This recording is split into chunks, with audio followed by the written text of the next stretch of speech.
दूसरी वक्ता जिनका मैं नाम स्मरण नहीं कर पा रहा हूँ, सामने बैठे इतिहास के विद्वान और प्रसिद्ध इतिहासकार हरवंश मुखिया, जिनके जरिए हमने मध्यकाल को समझने की एक दृष्टि पाई है। इसका प्रमाण तो ये है कि मैंने एक किताब संपादित की थी भक्ति आंदोलन के सामाजिक आधार, उसमें हरवंश मुखिया का भी एक लेख मैंने लिया था, जो आचार्य हजारी प्रसाद द्विवेदी व्याख्यान के तहत दिया गया था। और वो मैंने मुखिया साहब से पूछा भी नहीं, अनुमति भी नहीं ली, ले लिया कि वो मना थोड़े करेंगे इस अधिकार के साथ। पूछा नहीं, बताया भी नहीं आपने। तो इस कॉलेज की प्राचार्य ज्ञानतोष झा, इस कॉलेज के अध्यापक साथी, सभागार में बैठे हुए अध्यापक साथी और छात्रों,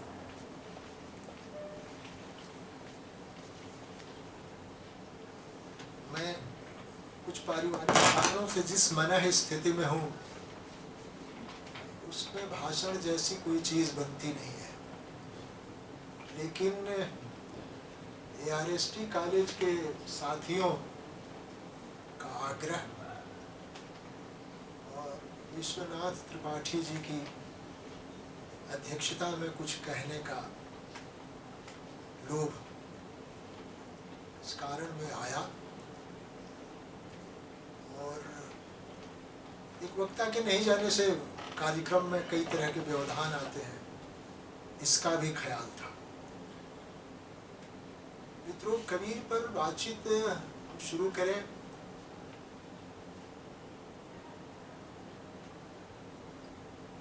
बातचीत शुरू करते हुए मुझे सितंबर 2016 की एक घटना कहें या एक प्रसंग कहें, विश्वनाथ जी से जुड़ी हुई है। साहित्य अकेडमी में एक सेमिनार था, मैं उसी से करना चाहता हूँ। सेमिनार था रामचरितमानस पुनः पाठ। जिस सत्र में मुझे बोलना था और कुछ अन्य वक्ता भी थे, उसकी अध्यक्षता विश्वनाथ जी कर रहे थे। जाहिर है कि तुलसीदास के संबंध में कई तरह की बातें हुई थी। तुलसी की प्रासंगिकता को लेकर, तुलसी की शक्ति को लेकर, तुलसी की सीमा को लेकर विश्वनाथ जी ने एक प्रसंग की चर्चा की। प्रसंग, चूंकि इन्होंने मंच से वो बात कही थी, इसलिए उसे मंच से कहने में हर्ज नहीं है। त्रिपाठी जी ने बताया कि प्रगतिशील लेखकों के एक सम्मेलन में एक आलोचक ने एक प्रस्ताव दिया कि प्रगतिशील लेखकों, प्रगतिशील कवियों की सूची से तुलसीदास का नाम हटा दिया जाना चाहिए, क्योंकि वे ब्राह्मणवाद या वर्ण व्यवस्था के समर्थक हैं।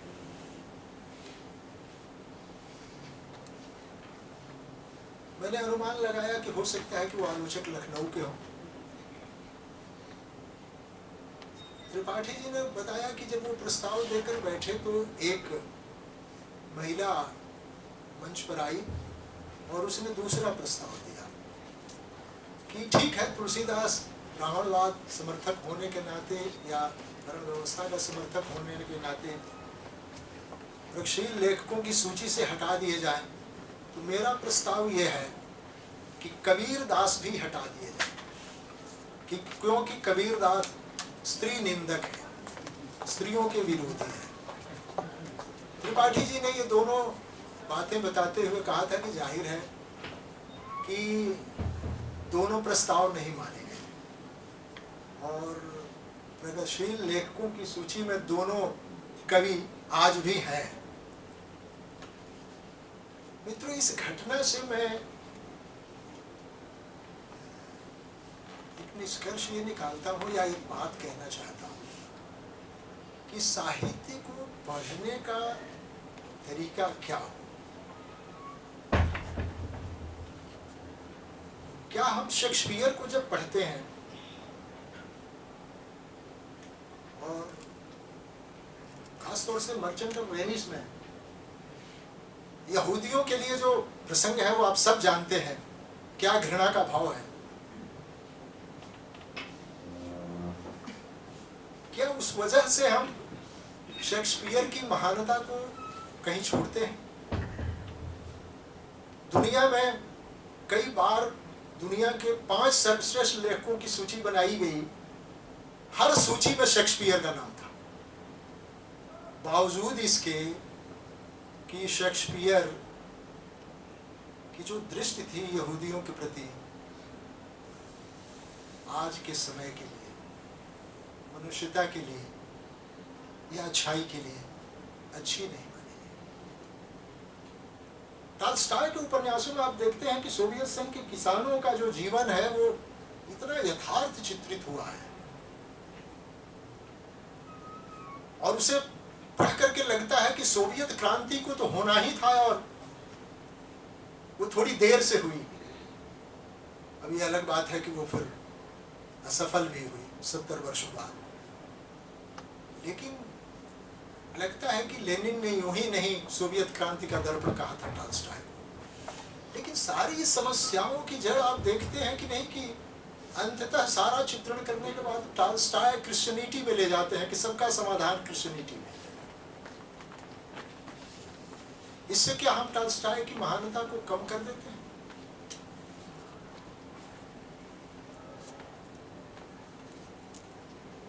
हम ऐसा नहीं करते। यह हिंदी में ही क्यों है कि ये हमारी सारी बहस मध्यकाल की हिंदी साहित्य में है। कबीर बनाम तुलसी, सगुण बनाम निर्गुण,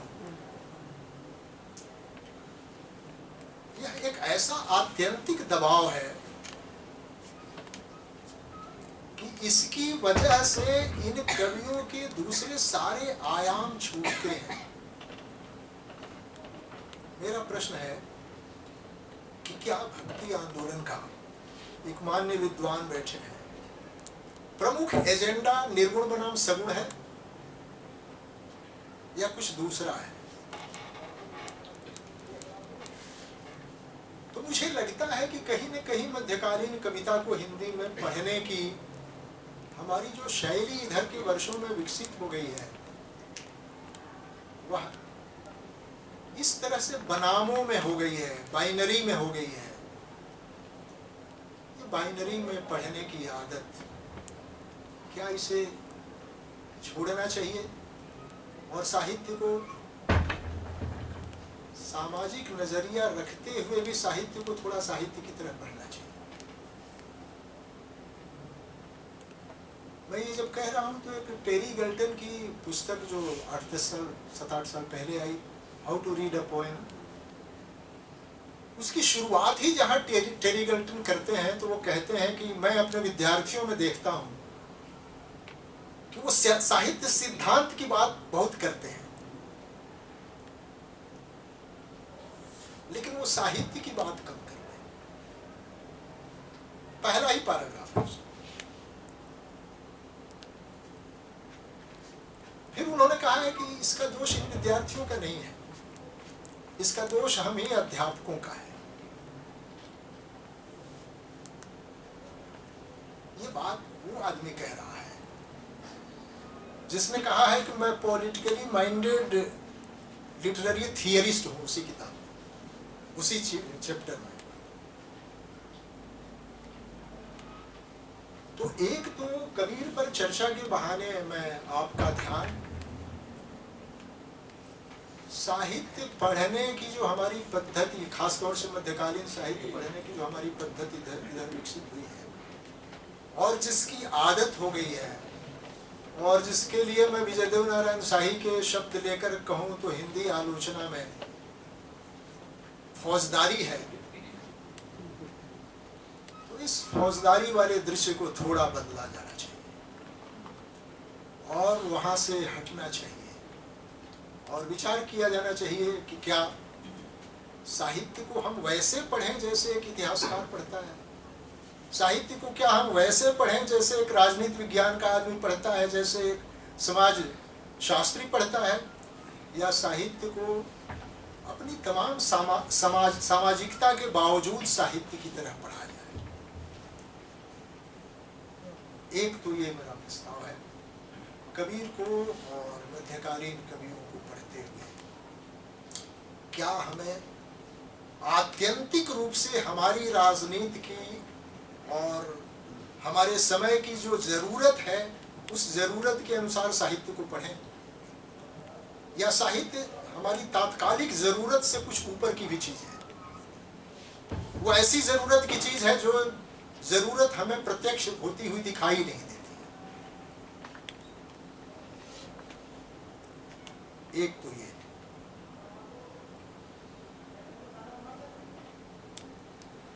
अब कबीर का ही पाठ करेंगे। कबीर में जहां घनघोर सामाजिकता है,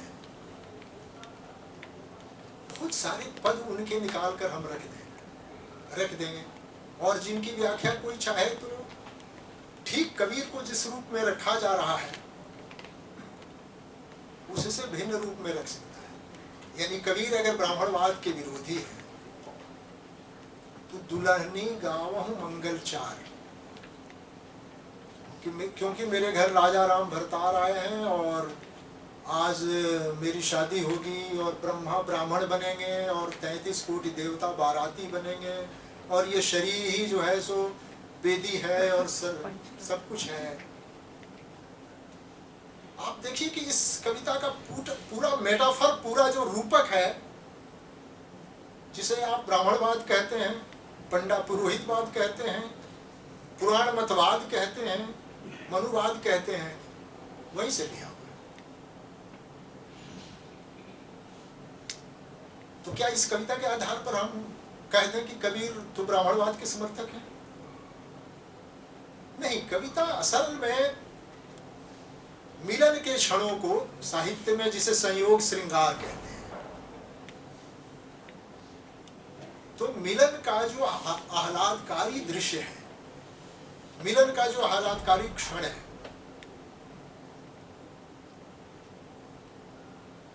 वो उस क्षण को चित्रित करते हुए कबीर इन उपादानों का भले इस्तेमाल करते हो, इस मेटाफर का भले इस्तेमाल करते हो, लेकिन इसमें मुख्य क्या है? मुख्य है दूल्हे से दुल्हन का मिलन। यह जो प्रेम की तीव्रता है, मिलन की जो तीव्रता है, उस तीव्रता पर जोर है कबीर का। मेरा प्रस्ताव यह है कि कविता का जो फोकस बिंदु है उसी के इर्द गिर्द कविता की व्याख्या को भी भूलना चाहिए, न कि हमें अपनी मनवांछित इच्छाएं या अपने मनवांछित अर्थ उसमें लगाना चाहिए या अर्थ देना चाहिए। मित्रों, गांधी के प्रसंग में अक्सर तुलसीदास की तो चर्चा होती है कि तुलसीदास ने रामचरितमानस से राम राज्य का रूपक लिया, या रामचरितमानस उनकी प्रिय पुस्तकों में थी। कबीर के प्रसंग में कब होती? कबीर वांग्मय में उड़ रही है, तुलसी महात्मा गांधी वांग्मय में उलट रहा था तो देखा कि कबीर के बारे में बहुत सारी टिप्पणियां हैं महात्मा गांधी। मुझे अक्सर लगता है कि मोहनदास करमचंद गांधी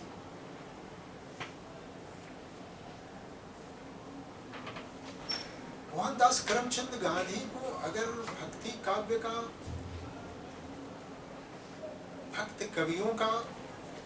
भक्त कवियों के जो आशय हैं उनका संपर्क नहीं मिला होता, साहचर्य नहीं मिला होता, संस्कार नहीं मिला होता, तो मोहनदास करमचंद गांधी चाहे और जो कुछ होते, महात्मा गांधी नहीं।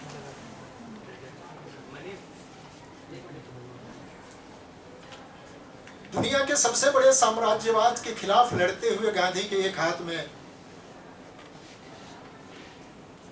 तुलसी का रामचरितमानस है, उनका रूपक राम राज्य है, समता मूलक समाज का सपना। दूसरे हाथ में कबीर का चरखा है। एक ओर समता मूलक समाज का सपना, दूसरी ओर स्वतंत्र भारत को और भारत को, गुलाम भारत को स्वावलंबी बनाने का एक औजार। अक्सर गांधी जी की भी व्याख्या एकांगी ढंग से होती है कि वो तो तुलसीदास के समर्थक थे और उन्होंने वहां से राम राज्य की अवधारणा ली, जो राम राज्य वर्ण व्यवस्था पर आधारित।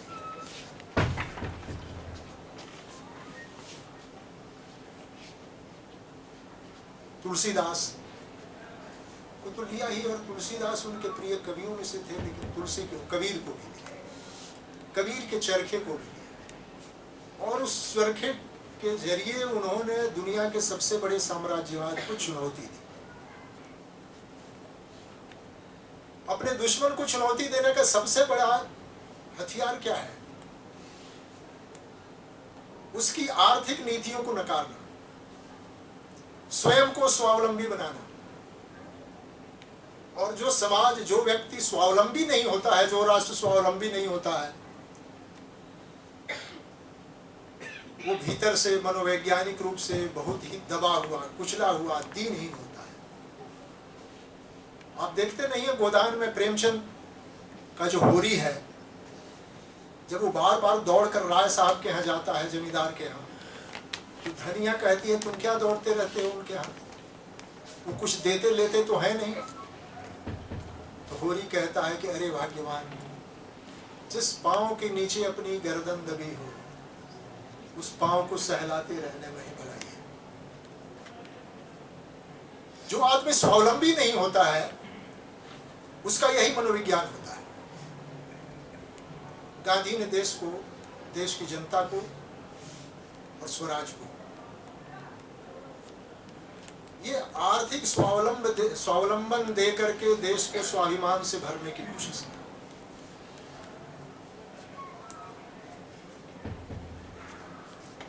इसलिए उन्होंने चरखे में जो संगीत सुना, ये वही संगीत है जो कबीर को चरखा या करघा चलाते हुए वो संगीत सुनाई पड़ता था। कबीर ने कहा है ना कि ये दुनिया जो है एक बड़ा चरखा है, और इसको चलाने वाला जो भगवान है, ईश्वर है, ब्रह्म है, वो सबसे बड़ा जुलाहा है, मैं तो छोटा जुलाहा। तो ये ब्रह्म दुनिया रूपी चरखे को चला रहा है, और उससे जो संगीत निकलता है, जो अनहद संगीत फूटता है, उसको मैं सुनता हूं। आप चरखे के बारे में गांधी का एक कथन सुनिए।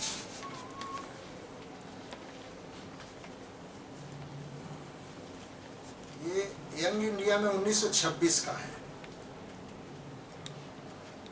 शीर्षक है इस टिप्पणी का, चरखे का संगीत। गांधी लिखते हैं, मैं जितनी बार चरखे पर सूत निकालता हूं, उतनी ही बार भारत के गरीबों का विचार करता हूं। भूख की पीड़ा से व्यक्ति और पेट भरने के सिवा और कोई इच्छा न रखने वाले मनुष्य के लिए उसका पेट ही ईश्वर है। एक गरीब आदमी की भूख को गांधी कह रहे हैं कि उसका पेट, उसकी भूख ईश्वर है। इसलिए गांधी के ईश्वर को भी आप परिभाषित करें तो इस बात को ध्यान रखें।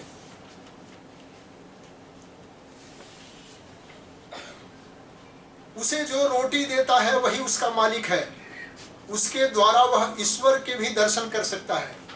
ऐसे लोगों को जिनके हाथ पैर सही सलामत हैं, दान देना, अपना और उनका दोनों का पतन करना है। उन्हें तो किसी न किसी तरह के धंधे की जरूरत है, और वह धंधा जो करोड़ों को काम देगा केवल हाथ कताई का हो सकता है। बीच में मैं छोड़ रहा हूं। इसलिए चरखे पर जो सूत निकालता हूं, उसके एक एक धागे में मुझे ईश्वर दिखाई देता है और उसी का संगीत सुनाई देता है। आप याद कीजिए कि कबीर जब कहते हैं कि मेरा जो चरखा है वह उस ब्रह्म के चरखे की तरह है, और जैसे वहां से अनहद संगीत मुझे सुनाई देता है, मुझे अपना चरखा चलाते हुए भी वो संगीत सुनाई देता है। इसीलिए जो अंग्रेजी मिस्टिसिज्म की विशेषज्ञ लेखिका है एवलिन अंडरहिल, जब रविन्द्रनाथ टैगोर ने कबीर की 100 कविताओं का अंग्रेजी अनुवाद किया है और पोएम्स ऑफ कबीर नाम से संग्रह तैयार किया, तो उसकी भूमिका लिखी थी एवलिन अंडरहिल ने। उस भूमिका का अनुवाद मैंने किया है और मेरी किताब में है, जो नई किताब भक्ति आंदोलन और काव्य है। एवलिन अंडरहिल ने, वो तो रहस्यवादी थी और रहस्यवादी लोग तो प्रायः प्रगतिशीलों के बीच पसंद नहीं किए जाते हैं, और वो भी आधुनिक युग की रहस्यवादी थी। मिस्टिसिज्म उसकी विश्व प्रसिद्ध किताब है। क्या सर?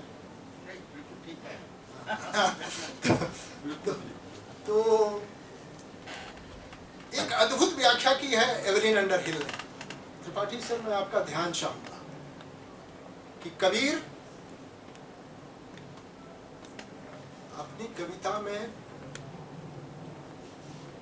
उद्योग और अध्यात्म का मेल करते हैं। उद्योग और अध्यात्म का मेल कबीर की कविता पर बात करते हैं। कबीर की कविता की ताकत को रेखांकित करते हुए हम लोगों ने थोड़े से 15-20 साखियां याद कर ली हैं, मंदिर मस्जिद जोड़कर। ठीक है, ये अच्छी बात है, अच्छी लाइनें हैं, लेकिन कबीर इसके और आगे भी है।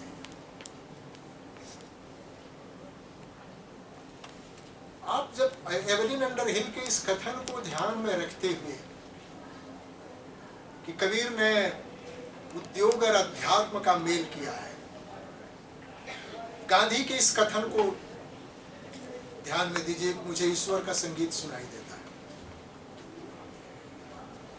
चरखा चलाना भी तो एक उद्योग है ना, और उस उद्योग में ईश्वर के संगीत के दर्शन करना।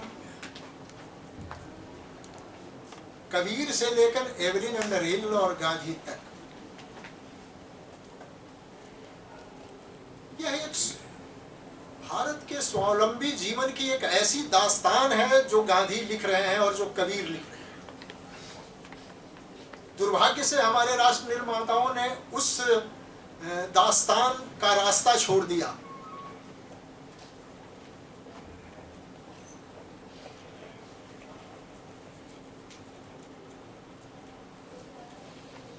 और हमने बड़े बांधों, बड़े कारखानों का रास्ता पकड़ा। फल ये हुआ कि इस देश में हैव और हैव नॉट्स का जो गैप है वो लगातार बढ़ता गया, और आज तो भयावह स्थिति है।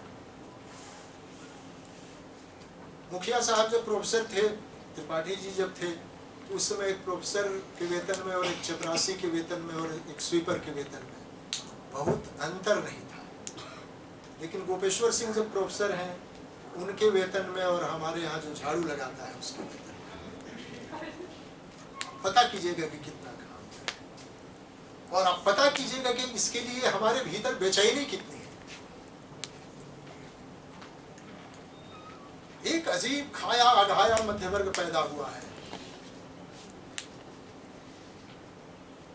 जो बड़े बांधों के खिलाफ महीनों अनशन करके मरने के कगार पर आ जाती हैं मेधा पाटेकर, लेकिन इस देश का बौद्धिक वर्ग जगता नहीं है। बहुत थोड़े लोगों तक ये खबर जाती है।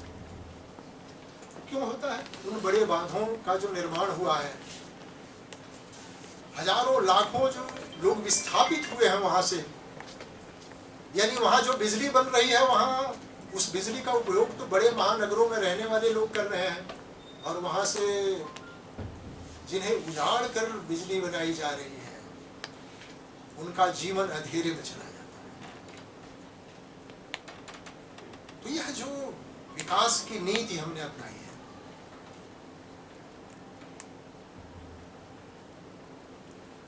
कबीर का चरखा और वहां से चलकर गांधी का चरखा।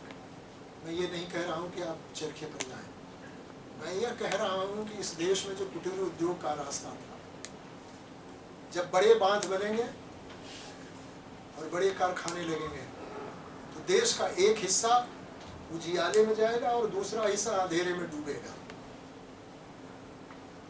समाजवादी चिंतक किशन पटनायक कहा करते थे अक्सर कि पूंजीवाद जब भी आता है तो वह दूसरे देशों को गुलाम बनाकर आता है, दूसरे देशों की लूट से आता है। अब आप क्या किसको गुलाम बनाएंगे कि आपके देश में पूंजीवाद आएगा? तो आप आंतरिक उपनिवेश बनाएंगे,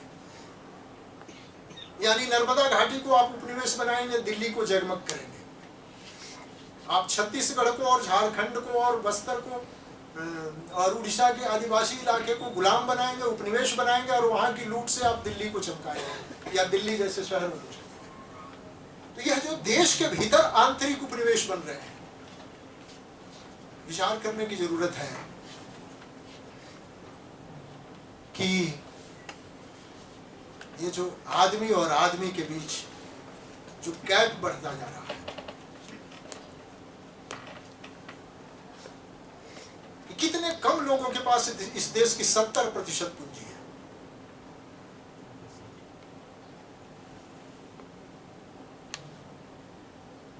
इसलिए मित्रों, ये कबीर के चरखे को जब मैं याद करता हूं तो ठीक है, मुझे एवलिन अंडरहिल का वो कथन भी याद आता है, कबीर उद्योग और अध्यात्म का मेल करते हैं। आप झीनी झीनी बीनी चदरिया को पढ़ जाइए, आप उसे किसी गायक के सुर में अपने ध्यान में लाइए। कपड़ा बुनते हुए कैसे झीनी झीनी बीनी चदरिया और काहे को ताना, काहे को भरनी, कौन तार से बीनी चदरिया। उद्योग और हमारे जीवन का अध्यात्म। अध्यात्म का मतलब है जीवन में राग। अध्यात्म का मतलब चंदन टीका लगाना नहीं, रोज सुबह नहा करके पानी देना नहीं सूर्य भगवान को। अध्यात्म का मतलब है राग पैदा होना। कपड़ा बुनते हुए जो राग है कबीर के यहाँ, कबीर की कविता पर बात करते हैं। अध्यात्म और उद्योग का जो मेल है, उस राग को, उस राग तत्व को पकड़ने की और चिन्हित करने की जरूरत है। इसी के साथ कबीर से चलकर गांधी तक एक संदेश जो आता है कुटीर उद्योगों का, हर हाथ को काम का, और एक इस तरह से एक बड़े उद्योगों को चुनौती देने के रास्ते के रूप में जो चीज हमारे सामने आती है, कबीर को याद करते हुए और उन्हीं के बहाने गांधी को याद करते हुए, अगर कबीर की प्रासंगिकता को ढूंढने हम निकले हैं, इसे याद किया जाना चाहिए।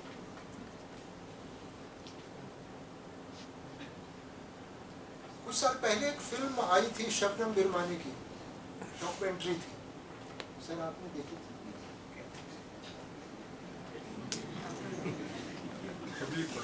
कबीर पर।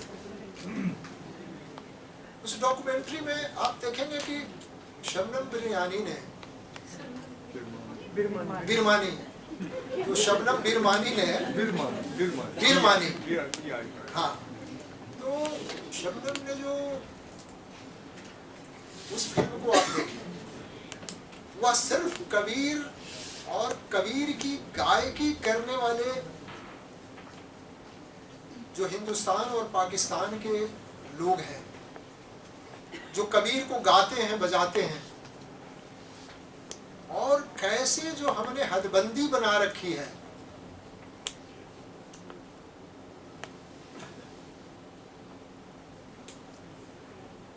हद बेहद दोनों तजे, ताके मता अगाध। तो हद और बेहद से परे जाने वाले कबीर को वो खोजती है। और कैसे हिंदू मुसलमान से परे, ब्राह्मण शूद्र से परे